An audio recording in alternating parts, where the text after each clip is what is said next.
From Washington, D.C., this is The Tightrope. I'm your host, Dan Smolen. Our mission on this podcast is to help you realize your dreams of doing meaningful work. Here you'll meet and be inspired by amazing people who overcame great odds. You'll discover what sparked them, how they explored work opportunities, the strategies that they employed to ensure career success, and the actions that they boldly took to make it all happen. You'll also meet esteemed and nationally recognized thought leaders who are helping people like you to develop work skill, experience, and leadership, and seize opportunity from a changing world so that your beautiful work dreams turn into reality. Together, let's turn work meaningful, for meaningful work is the future of work.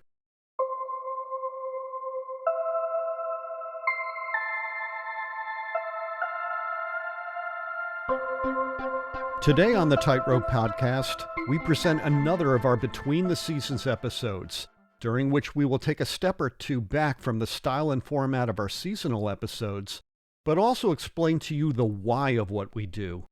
We will get current with issues that affect people in the workforce seeking meaningful work, but also to shine a light on the work that we do on the Tightrope podcast to make your journey to meaningful work both rewarding and successful. Coming up, we revisit Dr. Richard Ezike.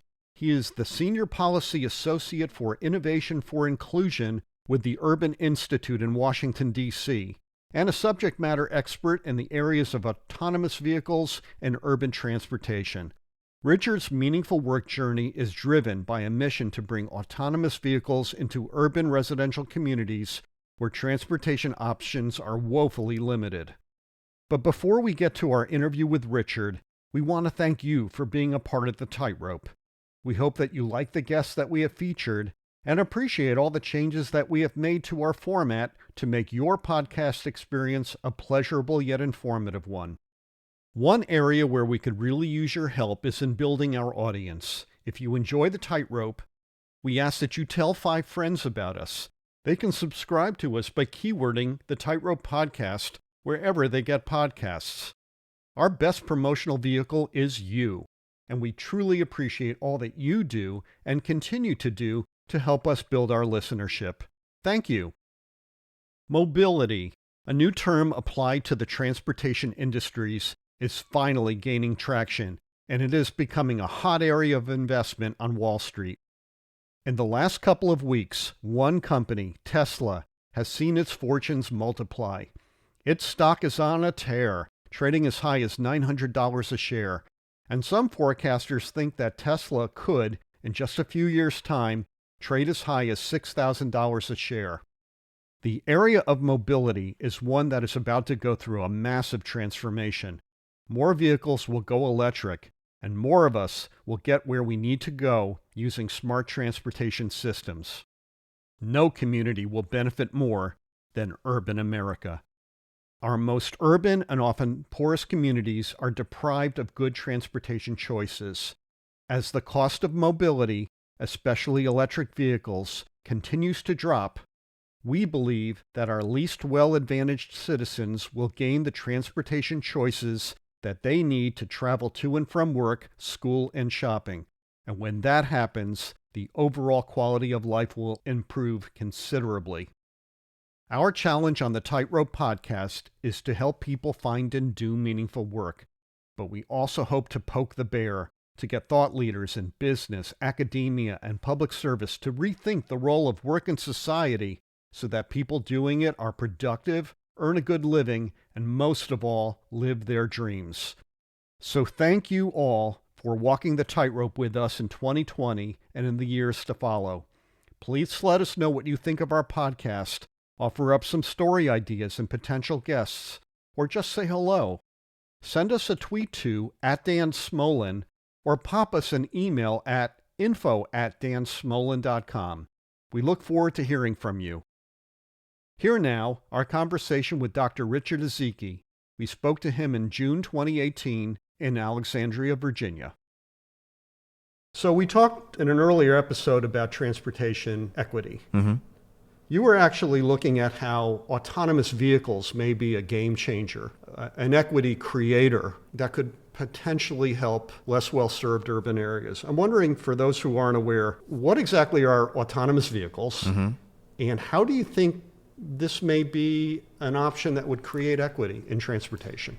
So autonomous vehicle is basically a car that drives by itself, and they're called driverless car. So you have companies that are building these cars that are controlled by computer, have cameras that every millisecond take an image of what's around them, and can basically navigate roadways, intersections, traffic calming circles, all these things. They can drive by themselves without the need of a driver, right?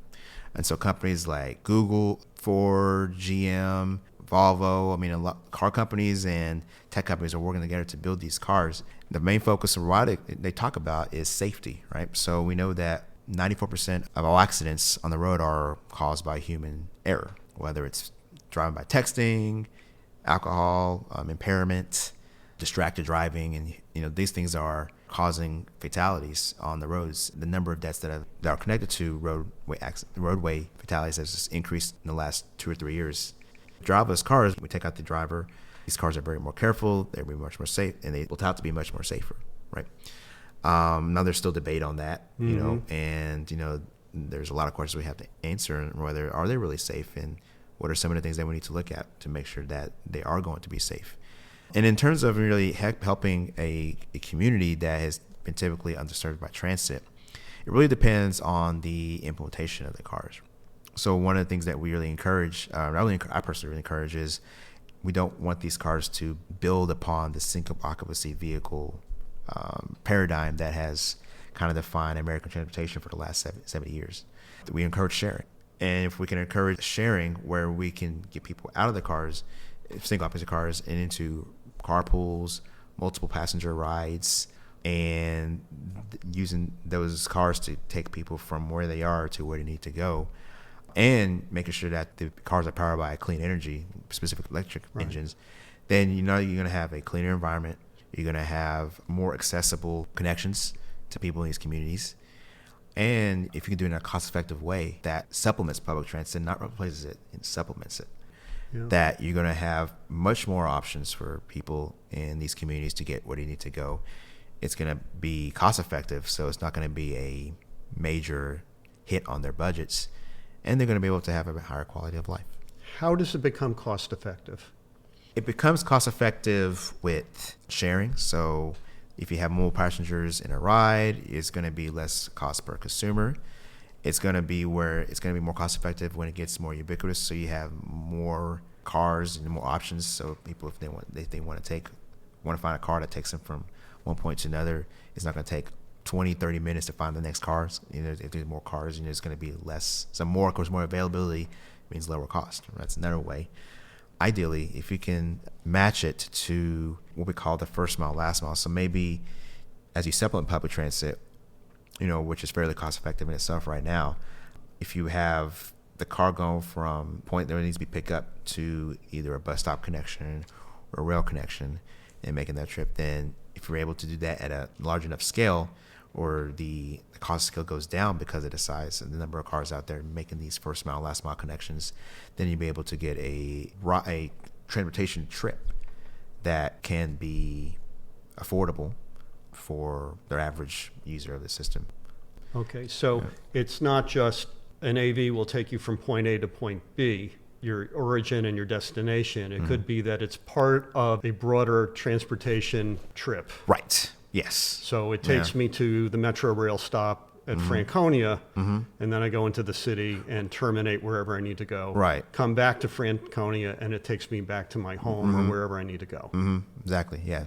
And it depends on also whether where you live as well. So a lot of people are talking about maybe the car will take me from point A to point B.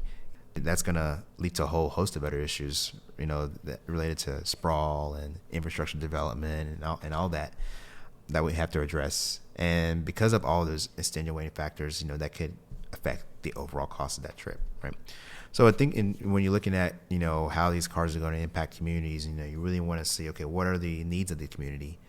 Is that community heavily dependent on public transit, and they need that public transit option to help Or you have some communities that are like devoid of transit. They're all very car oriented, and you want to encourage more sharing. You want to encourage multiple passenger rides, so you don't increase congestion, you don't increase sprawl, those kind of things. When you take the human out of this, the cab driver who doesn't want to drive to the bad neighborhood, quote unquote, will people of color accept the narrative that maybe an AV will be there when they need them and the light won't turn off? And I mean, what we've all known is that in urban areas, sometimes cabs will pass people of color. It's horrible. Yeah. How do we build a mindset for the possibility of an AV as a transportation equity vehicle with a community that may be skeptical, if not cynical, based on past experiences with things like cabs and stuff like that? Could you talk to that? Yeah, I can. And it's a good question. The community has to trust developers of the cars, the users of the cars, and they also have to see that these cars are going to take them to the places they have had difficulty getting to. Now, the algorithms that define, how the car functions, we have to make sure that those algorithms are not biased, because of course, algorithms are developed by humans, and humans have biases, so we need to have multiple inputs to make sure that these algorithms are going to pick up people no matter where they are, where they live, and get them to the places that we need to go in the same and reasonable time, right? So there does has to be that trust. So I think with people in a community where you distrust the whole taxi cab system, you have to see, okay, are these cars going to take me to where I need to go in a reasonable amount of time? Are these cars going to be safe, right? I think there was a study that just came out that said that autonomous cars need to be 4 to 5 times safer than regular human cars in order for people to be comfortable using them. So there's that huge gap of trust, of like, okay, is this car not going to be hacked? Is this car going to not get me in an accident? All those things have to play a role in accept the AV as a transportation option in their community. And we're going to have to become better as pedestrians at not jaywalking. And I bring that up because somebody actually got killed, I believe, by an autonomous vehicle because somebody jaywalked. Now, I think that the AV manufacturer is probably getting a lot of PR hit, but we as pedestrians are going to have to learn better behaviors so that the transportation works properly. Would you agree? I would say we all have a role in that. It's not just pedestrians, it's definitely the software itself, right? Now, with the person that got killed, it was from the recent National Transportation Safety Board report that came out. The car did see the biker. It did see it in time, and its emergency braking system was disabled because the Uber who was running the car and who was running the car software, and Volvo was the actual car that did the emergency braking system, which usually would kick in, didn't work. And the human driver, which is a precaution with these cars, anytime you're testing them, and you have to have a human driver in the vehicle to make sure things are working. At that same time, she was looking down at the console and then by the time she saw the biker, she couldn't stop and it hit her. So we all have a role to play in developing a safer transportation system. We don't want to place blame on pedestrians, place blame just on pedestrians, place blame on the drivers, place blame on the cars. We all have a role to play in making sure that we have a safer transportation system, that we're following the rules, that we're walking where we need to walk, that the cars are driving in a way that makes sure that they take into account pedestrians. And because the car's bigger than pedestrian, right?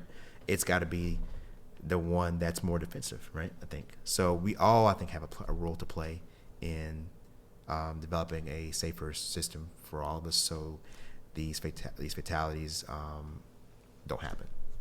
I wonder if another barrier is going to be a national security aspect, which is how hackable are these technologies? How do we have to imagine the worst in order to make sure it doesn't happen? Any thoughts on that? No, that's a legitimate concern. You're seeing that a lot of safety advocates who feel that these cars are developing way too fast, or they don't feel that the companies are incorporating the cybersecurity aspect. So it's going to be on the responsibility of the companies that are developing the software through open sharing of data, through testing, making sure that the people who can evaluate the security of the software that powers these cars, we all need to be in the conversation. There can't be any hidden information or any hidden knowledge that the people who can make these decisions about are these cars safe, they need to know everything, right? So I personally encourage open data sharing. Okay, if a car all of a sudden makes a wrong turn, and the person's not driving it, why is that the case? That needs to be shared with the people who can answer that question. They need to be shared with the people who are potentially could buy that car in the future. That needs to be shared with the, if we do have a sharing economy, like the companies that are going to own these cars, because you need to establish consumer trust. As I mentioned that study earlier, 4 to 5 times more safe. There's a lot that has to happen. And if the consumer doesn't feel like the security of these cars is to a point where they're comfortable, they're not going to buy them, they're not going to ride in them. The companies who are developing the software need to be open with the experts and the general community about how are they addressing cybersecurity. You mentioned Ford Motor Company before. Yeah, there's one of the many companies that are investing in this technology. I have this vision that Motor Company is going to drop off of their brand. It's going to be Ford, and that it's not going to be about cars and F-150 trucks, but it's going to be about a meta value of mobility, whatever that means. Right. Do we need to start using that word more? It's interesting you say that, Dan, because there are discussions within some of these, companies about changing from a traditional auto company to a mobility company, right? So the term that's thrown around a lot is mobility as a service. So these companies are going to start putting more of their resources into developing systems that encourage autonomous vehicle sharing. GM already has something like that called Maven, where they purchase the cars and then people use them to share. Like, so you get in a Maven car, it takes you ride in other passengers, it takes you where you need to go. They're looking to build more electric cars. They're looking to build more hybrid cars. They're looking to partner with companies like Lyft and Uber and Via to invest in these sharing services. So they're looking not just to make cars. They're looking at how transportation is changing, and they're looking to get into those different spaces so they can stay ahead of the curve. Many years ago, I was in the advertising business, and we had an international air carrier as a client. Mm-hmm. And every discussion was about load factor. How do we get as many people seated in that aircraft so that it positively impacts our return on investment? Mm-hmm. And I think about that because I wonder if the whole idea of load factor is becoming antiquated. We have a bus that goes out, it has 44 seats, maybe more, maybe less, and routes are probably determined upon load factor. How much usage can we develop out of that vehicle so that more people are using it and not less? Mm-hmm. Is the idea of mobility going to change load factor? And in doing so, are we going to have freedom to develop vehicles that address a particular community's need, whether it be large or small or hard to get to or easy to get to? Any thoughts on that? It's a good question. I think the way we look at how we transport people and how many we transport at a time is there's going to be some changes. But I think we always want to also be aware that the more people you can move in a short amount of time in less vehicles, the better, right? Mm-hmm. That's multiple users that you're taking out of a single occupancy car that you get from point A to point B in a mixed transportation system much more effective, right? It can be easy that with the addressed autonomous vehicles, you can see, okay, well, we can have more people in their own car. What they call the value of time is increased because now they don't have to drive. They can do other things, theoretically. Listen to the Tightrope podcast, we hope. Yeah, that too. And so that could change the way we look at how we move people and how many we should move at a time. But that, I think, as I mentioned, also leads to other consequences, increased congestion, increased sprawl.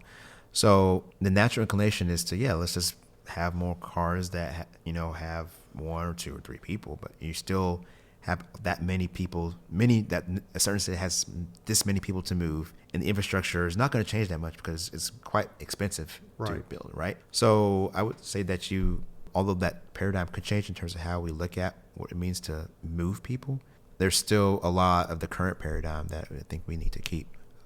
I bring up the idea because I lived in in a city, New Haven, Connecticut, that historically had trolley cars. And then after World War II, something happened, maybe GM manufactured a lot of city buses. And those trolley tracks disappeared. And they had to get people on that bus. But the bus was of a certain size. I guess where I'm going with this is this going to give us opportunities to modify the transportation vehicle? Could they be larger in some places, smaller in others? You know, like the case with air travel, you know, a lot of airports now are viable because they're using smaller jets between gateways than they were before. And so they're not losing as much money, maybe they're making more money. Can the same principle be applied? I mean, are we going to have flexibility, or is the consumer going to be able to have a voice in this to say, yeah, I'm willing to ride with other people because that makes sense, and I get the values of it. But let's say I live in a less well-served community and it's got strange roads or it's got bad weather. Will transportation equity actually create opportunities for everybody along the production chain to create vehicles that are better prescribed to the needs of particular communities? I think so. If the conversation is established at the beginning in the design, the planning of the vehicles, the implementation, the policy, you know, all the steps in terms of making a car, making a bus, car, whatever, you know, transportation mode, developing it, using it. Now that in that entire ecosystem, there has to be a focus on equity as a concern. Who we're making this vehicle for? Where is it going to be used? You know, where is it going to? You know, how is it going to pick up people? And are we developing the system to specifically connect to the needs of those that have been typically underserved? Working with the communities, you know, talking with them directly. Like, what do you need? You know, what's been your issue when you're trying to get to work? What's been your issue when you're trying to take your child to daycare or to school? And I think it's not just the cars themselves, but it's also the system as a whole. So as I mentioned, the cars, autonomous vehicles play a role, right? But we have to make sure that we're looking at the entire transportation system. Let's not beget safe sidewalks. Let's not beget clearly defined crosswalks. Right. Let's not beget adequate public transit that is likely more cost effective for that community, members of that community. This all needs to be a system-wide thought process that looks at all the things such as cost, time access, time to destinations, and making sure that, again, everybody, no matter where they live or what they look like, has access and get to where they need to go within a reasonable amount of time. I think IVs could play a role in that if they're implemented in the right way. Right. But all those other things I mentioned need to play a part too. So I have two questions to ask you. The first has to do with Congress. We can't avoid Congress. It's still a huge source of funding. And from a transportation standpoint, I mean, we're paying a lot of taxes that really the benefit should go to the most important transportation projects. So I want to ask you a question, you know, given your familiarity with the CBC and really how transportation is viewed at the federal level. If you had an opportunity to address, let's say, the U.S. House Transportation and Infrastructure Committee about the essential benefits of AVs, how would you frame it in a way that perhaps a member of Congress could best appreciate? Right, and there's been discussions about that. I mean, I'll this is a caveat. I mean, the House has passed a bill, I think last year. The Senate is still debating on it. It's called the AV START Act, AV-START Act, and so there's already a lot of discussions in this space. Now, as addressing the committee, I would say that one of the things that they need to focus on is safety standards, right? You know, if you're going to develop legislation that is going to encourage the development of these cars on the roads, you need to make sure that they're safe, right? You need to make sure that the standards that define what safety means are rooted in science and rooted in research. They're also have input from all advocates. Right now, a lot of the people who are researching this are researching these bills think that a lot of the push is coming from the companies. There needs to be the communities themselves. There needs to be the safety experts. There needs to be the cybersecurity experts. They all need to be in the room, right? Making this, taking part in this discussion. So that's the first thing I would mention. And then the second thing is allowing, because transportation is a very local issue, right? I mean, we have, if we get funded federally, right? And the federal funding funnels to the states, and the state DOTs dole it out to different projects, right? With autonomous vehicles, I think you're going to have to change the way you look at that relationship, right? This is a very local issue. The streets in the cities are very different depending on, where you are. Right. So having more local control in terms of how these AVs are implemented and where they go and how are they used, I think is something that I would push for. It shouldn't be more of a top-down focus. It should be more of a bottom-up, right? Bottom up. Right. And the companies should be able to work with the city specifically to say, okay, we want to do testing on our roads. You need to be able to, provide this. You need to be able to guarantee a certain safety factor, or, we want you to test in these specific areas. And then when we feel like we're comfortable, we'll expand. The cities need to have, municipalities need to have more control. Yes. And say so in how these vehicles are implemented. So those are the two things I would mention to Congress: is make sure that the safety standards are rooted in strong research, verified by multiple parties, and secondly, that the cities and municipalities, who by and large control, have the biggest say in how the roads are used in cities, make sure that they have a say in how autonomous vehicles are going to be utilized in their cities. One last question, and this is a futuristic one. It's futuristic because autonomous vehicles are futuristic. They are, we haven't realized the full benefit and potential of them yet. We talked a lot about transportation equity, creating more of it, and certainly the benefits to less well-served urban areas, urban parts of cities. Here in Washington, D.C., Southeast Washington is a historically African-American community, and unfortunately, the least well-served of all wards within Washington, D.C. But let's take a hopeful look at the future, 30 years out, 2048. What does Southeast look like now from an aspect of AVs? Has the community been revitalized? Are there new businesses? What does it look like? And has it avoided gentrification? That's a big question. That's a really, really question, and I'm not going to say that I'm going to be the expert in what Southeast is going to look like. Now, I personally hope that there is increased development in the community, and that development, one, needs to involve the residents, right? And that they have a say in how their community grows and prospers. I've always been someone that is focused on engaging local community, whether it's involving, if the new parts are being built, are they hiring people from local community? So local hire, I definitely push. That's something that the DOT had a pilot on before in the Obama administration, before the current administration pushed that out. And then the cities working with the community leaders in those wards to provide development that is going to help the residents in those communities prosper and grow and move upward, right? They need to be involved, right?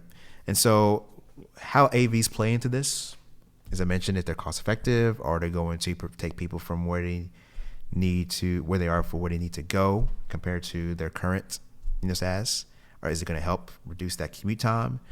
Is it going to help encourage more involvement in public transportation? AVs and public transportation should be working with each other to provide a more robust public transportation system.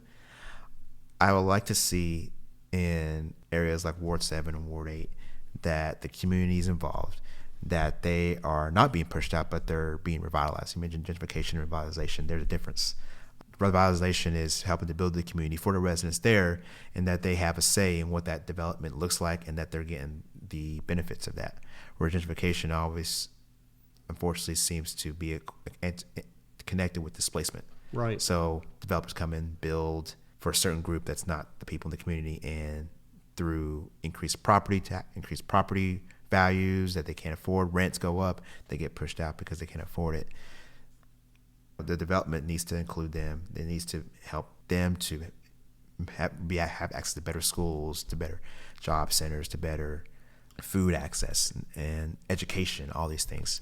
And if AVs can play a role in that, then I'm all for it. And I think if we move forward, if we establish that as a priority in these communities, then in 2048, you're going to see a much better community. But if we don't establish that as a priority, right, you're going to get even more inequitable access and get even more stark divides in income and quality of life. That's not the way you need to go.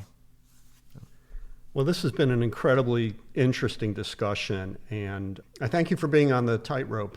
Before we leave, could you point our listeners to your thought leadership? What website do you have, and where can they learn more about you? Sure. So if you want to follow me, the website is drrcezike.com, spelled drrcezike.com.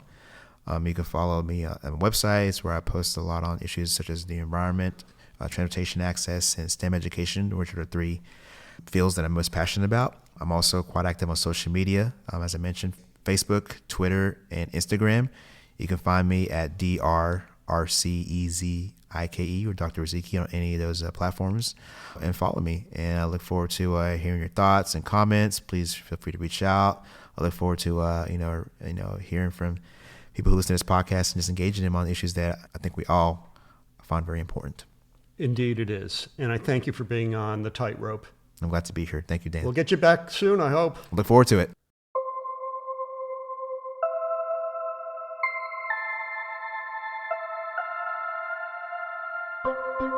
Our thanks go out to Dr. Richard Ezike for walking the tightrope with us.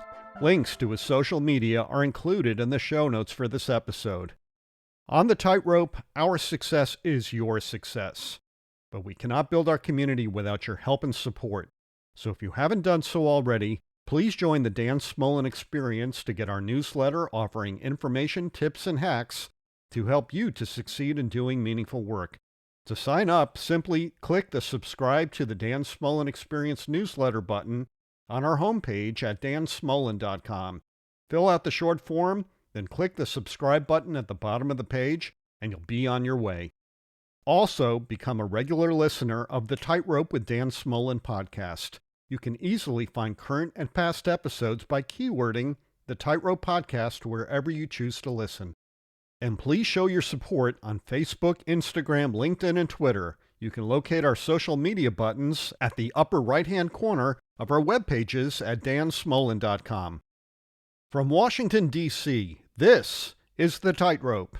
I'm your host, Dan Smolen. And do remember this, our best days lie ahead. Have a great and successful week, everyone.